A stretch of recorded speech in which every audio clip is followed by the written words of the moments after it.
Dans le hurlement des sirènes d'ambulance, des blessés palestiniens sont transportés sur des brancards vers cet hôpital de Rafah.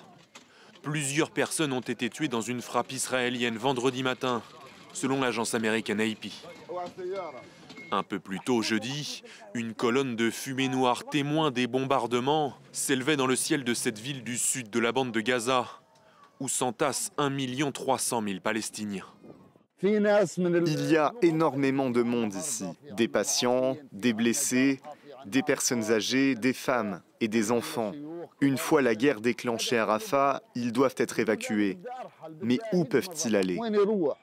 Après Gaza et Khan Younes, Rafah est la dernière étape avant le contrôle total de la bande de Gaza, promis par le ministre israélien de la Défense, Yoav Gallant. L'armée israélienne assure que des combattants du Hamas se cacheraient ici, où l'État hébreu a poussé la population gazaoui à se réfugier au début de l'offensive.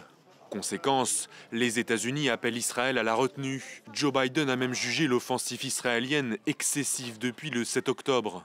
Washington redoute un désastre humanitaire.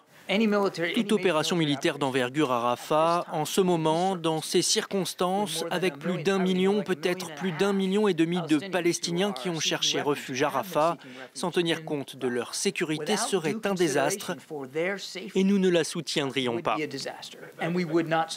Un nouveau cycle de négociations est en cours actuellement au Caire pour obtenir une trêve de plusieurs semaines.